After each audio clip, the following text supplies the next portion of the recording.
Hello students, today we have discussed introduction of finance and functions of finance. So we start. Firstly, our main purpose is today is what is the finance functions and aims of finance function. Why we discuss finance functions. So start with the functions of finance. Finance functions we have divided into the two parts. One is long-term finance function and second one is short-term finance function. In case of long-term finance function, we have divided into three categories. One is long-term assets mix, that is called investment is also. Second one is capital mix, that is called financing. Third one is profit allocation, that is called dividend. In case of short-term, we have short-term assets mix, that is called liquidity. Major question is what is the long-term and short-term? You well known about the more than 1 year, that is going to the long-term, and less than 1 year, that is going to the short-term. Okay. Now we have discussed one by one our function. Our initial function is investment decision, that is a investment decision or investment function. Investment function is a very complex function of every businessman, of every top manager. For example, as a X person who have a number of alternatives for investment, then in which project he only invest, what's the reason behind it? We have a lot of tools and techniques regarding that. Just example, we call that capital budgeting techniques. In case of capital budgeting techniques, we have a discounting and non-discounting capital budgeting techniques.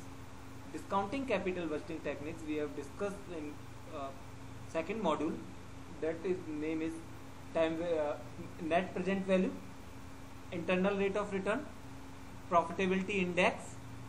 In case of non-discounting techniques, we have discussed payback period, post payback period, post payback profitability index, and ARR, that is called accounting rate of return or average rate of return. Clear? With the help of these techniques, we find out which one project is beneficial to us, where we want to invest, where we should we invest in the future. Second is measurement of risk and uncertainty. We have also calculate how much risk in this particular project. You very well known risk and return both is run parallelly. If your risk is high, then you expect your return may also be high. Or if you are going to the high return, then anywhere your risk is also increases.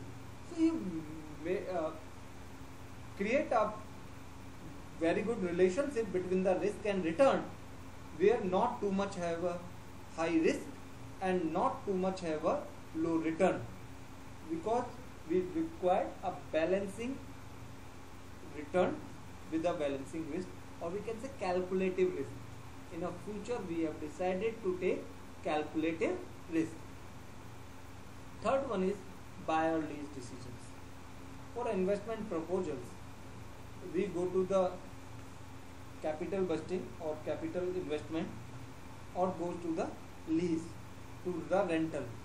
For example, any factory, any machines, directly we have purchased or take from the lease. That is depend on the conditions of society, condition of easily availability, condition you have your financial capacity. Lot of things we consider, and later on you have decided you go to the buy or you go to the lease. Next one is assets replacement decision. Your previous assets is at present has that capacity, they have working or not. If that is not working in present situation, in a present area, era or better way, then you go to the assets replacement. Next is financing decision. After that, whenever you decided to invest anywhere, then you have required, yes, you have required the fund, and how you collect that fund and what manner. Means how you collect? You collect from the shares, you collect from the debentures, or we can say you collect by the equity and by the debt. For the financing function, we have basically read or discussed our capital structure. Capital structure means debt equity proportion of our total capital. That is at 2:1, 1:2, 3:2. But at that time, and capital structure debt equity ratio only depend, not have any kind of proper definition. So we can say debt equity ratio have 2 and equal to 1. Number of times when you do your ratio analysis in a 12th standard also, lot of times faculty say that thing, 2:1 ratio is a best appropriate ratio. I give you one current example. You find out at that time Reliance Industries decided zero debt policy. So you discuss with your faculty also that thing, why they decided that thing. When we say debt equity ratio is 2:1, here I will tell you that is totally depend what is our ratio, what is our capital structure, debt or equity. That is depend number of other factor also. These factors is as in nature of the business, capacity of the business, market conditions, government policies, taste and preferences of the customers, certainty of the sales. Lot of things is there. Who decided what is the best ratio, best proportion of the debt and equity on your business? We have discussed in future also, because these 4 functions we have studied there. This is the whole syllabus of you. So kindly concentrate proper these functions. Whole semester we have only studied these 4 functions. Nothing else. Not a single point we discuss beyond these 4 functions. Next one is evaluation of alternative use of funds. Evaluate our alternative use. Because for example, if we want to invest that particular X project and we have other option for FDs or any other financial option, so we decided which one is the best to us.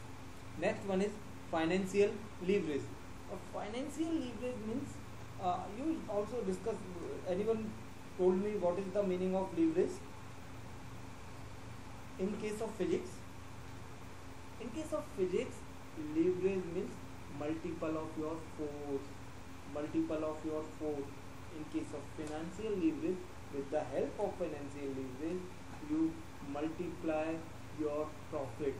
You increase your debt proportion, and that debt proportion help you increase your EBT. We discuss further about this thing in our next module, or we can say in this same module we have discussed leverage in a detail. Third one is dividend decision. Dividend decisions is more important. How much dividend we have distributed and how much we have retained. How much distribute and how much retain. After investment, after raising of funds, proper capital structure, when we have a profit, then what should we do for this profit?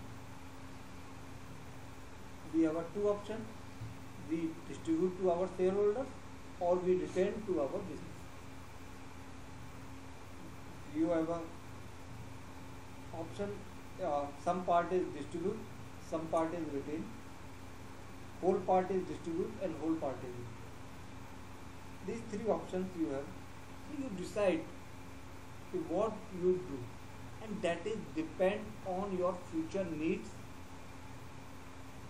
If you think in your business you have required the money, then you go to the retention money. and if you think there is no use for retention, then you go to the distributor. Other things is also vary. Other things is what is the market condition of the what is the condition of market. Second is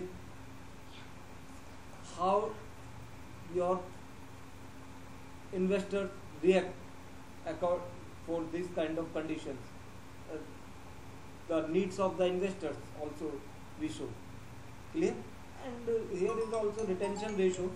So we have not told what kind of retention ratio we have required. Okay, not that is fixed formula. Okay, that much is we have retained and that much is we distribute. Go to the number of studies and according to that particular project situation we have decided. Dividend theory we also discussed in our second module, where we discuss relevance and dividend theories and irrelevant dividend theories. Next one is liquidity decisions. Liquidity decision we have discussed current assets management. Current asset management means current assets should be managed efficiently for safeguarding the firm against risk of liquidity. Means each and every firm if have any kind of financial contingency, that is only due to the reason of liquidity risk. You have a lot of example you discuss with your class also, that kind of example. One is Jet Airways, second one is Kingfisher Airlines, third one is DHFL and ILFS, and number of examples there. That organization fails due to the reason of liquidity crunch. Now we discuss aims of financial functions. What are the basic aims of financial functions? We have discussed in our functions also. Here about these are the main aims of our finance function. Arrange of fund which are required to our business. After that, manage that funds in such a way so we have get a optimum utilization, and also calculate risk, cost and control. Control is also there. You have, if too much go to the equity shares, then you find out your control is not too much on your business because lot of partners is there. Now we discuss in a detailed manner with the headings. First one is acquiring sufficient fund. The main aim of finance function is to assess the financial needs of an enterprise and the finding out suitable sources for raising them. The sources should be commensurate with the needs of the business. Second is proper utilization of funds. In this case, we have go to the maximum benefit is derived from them. Our which we have invested, maximum benefits from earned there. The return from their use should be more than their cost. It should be ensured that funds do not remain idle at any point of time. We have not required idle funds. We have 100% utilization of our funds. In a simple, one language say, in a Hindi terms, that is lot of time used, कम पूंजी व्यापार को खाए, ज़्यादा पूंजी व्यापारी को खाए. It means that if you have a less capital, then that destroy your business. If you have a more capital that required to your business, that destroy the businessman. So you have also finance function. One aim is that also we have utilized our funds in a effective and efficient manner. Next one is increasing profitability. We ensure that, or our finance function ensure that we have required sufficient profitability, or regular basis we have increases our profitability analysis. Finance function should be so planned that the concerned neither suffer from inadequacy of funds nor wastage more funds than required. The proper control should also be exercised so that the scarce resources are not frittered away on uneconomical operations. Next one is maximizing value of the firm. We discussed just after the functions of these things. What is the objective of a firm or goal of the firm? There is one major objective of the firm is present scenario each and every firm that follow, that is the maximize the value of the firm. Maximize the value of the firm. So what is the meaning of maximize the value of the firm? The prices of the shares increases in a share market, in a secondary market. That's the main aim of each and every. We discuss in a detail also. So okay, hopefully today you have discussed all these topics in a detailed manner. Thank you to all of you. Have a great day.